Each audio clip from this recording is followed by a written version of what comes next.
គោលការណ៍នាំទៅរកភាពជោគជ័យ Principles for Success សួស្តីបងប្អូនទាំងអស់គ្នាថ្ងៃនេះខ្ញុំចង់សួរសំណួរមួយ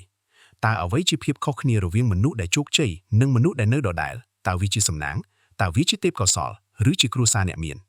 Ray Dalio ដែលជាវិនិយោគិននិងស្ថាបនិកក្រុមហ៊ុន Bridgewater Associates ដែលជាមូលនិធិវិនិយោគធំបំផុតមួយនៅលើពិភពលោកបាននិយាយថាអ្វីដែលធ្វើឲ្យខ្ញុំជោគជ័យមិនមែនដោយសារខ្ញុំដឹងអ្វីៗគ្រប់យ៉ាងនោះទេប៉ុន្តែដោយសារខ្ញុំរៀនពីរបៀបដោះស្រាយជាមួយអ្វីដែលខ្ញុំមិនទាន់ដឹងនេះគឺជាមេរៀនដ៏សំខាន់មនុស្សជោគជ័យមិនមែនជាមនុស្សដែលមិនដែលខុសនោះទេប៉ុន្តែជាមនុស្សដែលចេះរៀនពីកំហុសរបស់ខ្លួនថ្ងៃនេះយើងនឹងសិក្សាពីគោលការណ៍ជីវិត Life Principles ដែលអាចជួយអ្នកសម្រេចចិត្តបានល្អជាងមុនមិនថាក្នុងជីវិតការងារឬអាជីវកម្មនោះឡើយទី1គោលការណ៍ Principles ជាអ្វី Ray Dalio និយាយថាគោលការណ៍គឺជាវិធីឆ្លាតវៃសម្រាប់ដោះស្រាយបញ្ហាដែលកើតឡើងម្ដងហើយម្ដងទៀតមានគោលការណ៍សម្រាប់គ្រប់យ៉ាងការចិញ្ចឹមកូនការធ្វើម្ហូបការលេងកីឡាការគ្រប់គ្រងលុយការដឹកនាំអង្គការបើគ្មានគោលការណ៍អ្នកនឹងសម្រេចចិត្តតាមអារម្មណ៍ថ្ងៃនេះសប្បាយថ្ងៃស្អែកខឹងថ្ងៃក្រោយភ័យជីវិតនឹងគ្មានទិសដៅដូច្នេះគោលការណ៍គឺដូចជាផែនទីនិងត្រីវិស័យដែលជួយឲ្យយើងធ្វើការសម្រេចចិត្តបានត្រឹមត្រូវទោះបីស្ថិតក្នុងស្ថានភាពលំបាកក៏ដោយទី2ទទួលយកការពិតហើយដោះស្រាយវាមនុស្សភាគច្រើនចង់រស់នៅក្នុងអ្វីដែលខ្លួនប្រាថ្នាប៉ុន្តែភាពជោគជ័យកើតចេញពីការទទួលស្គាល់ការពិតគាត់បានលើករូបមន្តដ៏ល្បីមួយសុបិនធំភ្លោះទទួលយកការពិតភ្លោះការតាំងចិត្តខកជីវិតជោគជ័យ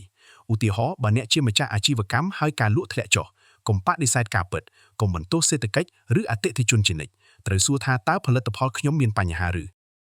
តើសេវាកម្មខ្ញុំត្រូវកែលម្អទេ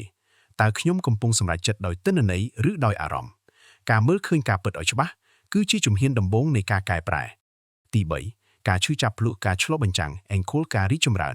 Ray Dalio មានរូបមន្តមួយដែលល្បីបំផុត Pain plus Reflection equal Progress ក្នុងការឈឺចាប់ភ្លុះការឆ្លុះបញ្ចាំងអង្គលការរីកចម្រើនពេលបរាជ័យមនុស្សភាគច្រើនចង់គេចពីការឈឺចាប់ប៉ុន្តែ Ray Dalio មើលបញ្ហាដូចជាល្បែងផ្គុំរូបដែលបដោះស្រាយបាននិងផ្ដល់មេរៀនសម្រាប់អនាគតដូច្នេះសំណួរមិនមែនជាហេតុអ្វីខ្ញុំបរាជ័យប៉ុន្តែគឺតើខ្ញុំរៀនអ្វីតើមូលហេតុពិតជាអ្វីតើខ្ញុំគួរធ្វើអ្វីខុសពីមុនមនុស្សដែលរៀនលឿនជាមនុស្សដែលរីកចម្រើនលឿនទី4ដំណើរការ5ជំហានទៅរកភាពជោគជ័យ Ray Dalio ពន្យល់ថាភាពជោគជ័យគឺជាវដ្តមួយដែលត្រូវអនុវត្តម្ដងហើយម្ដងទៀតជំហានទី1កំណត់គោលដៅដឹងថាអ្នកចង់បានអ្វីបើគ្មានគោលដៅអ្នកនឹងដើរតាមគេជំហានទី2រកបញ្ហាដែលរារាំងអ្នកបញ្ហាមិនមែនជាសត្រូវទេវាជាសញ្ញាប្រាប់ថាត្រូវកែលម្អអ្វីមួយជំហានទី3វិភាគមូលហេតុកុំប្រញាប់រកដំណោះស្រាយត្រូវសួរថាបញ្ហាពិតនៅឯណាព្យាបាលមូលហេតុមិនមែនតែរោគសញ្ញាជំហានទី4រៀបចំផែនការបង្កើតផែនការច្បាស់លាស់ត្រូវដឹងថាអ្វីត្រូវធ្វើនរណាទទួលខុសត្រូវពេលណាត្រូវបញ្ចប់ជំហានទី5អនុវត្តផែនការល្អបើមិនអនុវត្តក៏គ្មានប្រយោជន៍ដែរការអនុវត្តជាបន្តបន្ទាប់នាំឲ្យកើតការរីកចម្រើនទី5បរាជ័យជាមេរៀនធំបំផុត3នាទី Ray Dalio រំលឹកពីឆ្នាំ1982ដែលគាត់បានទស្សន៍ទាយសេដ្ឋកិច្ចខុសហើយបាត់បង់ស្ទើរតែគ្រប់យ៉ាង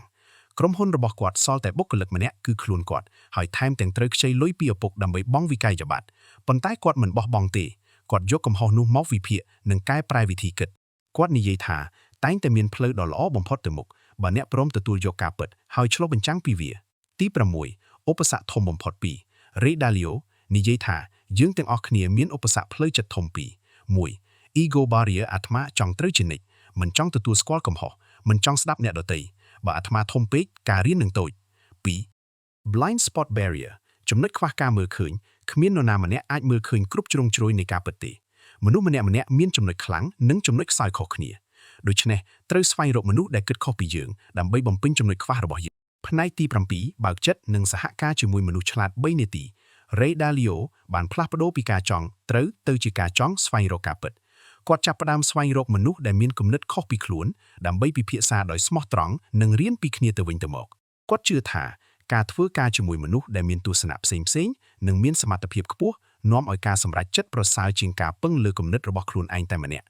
សេចក្តីសន្និដ្ឋានថ្ងៃនេះយើងបានរៀនថាភាពជោគជ័យមិនមែនជាលទ្ធផលនៃសំណាងនោះទេប៉ុន្តែជាលទ្ធផលនៃគោលការណ៍ដែលយើងប្រើរាល់ថ្ងៃសូមចងចាំមេរៀនសំខាន់ៗទាំងនេះ1មានគោលការណ៍សម្រាប់ដឹកនាំជីវិត2ទទួលយកការពិតហើយប្រឈមមុខនឹងវា3ចាត់ទុកការឈឺចាប់ជាឱកាសសម្រាប់រៀន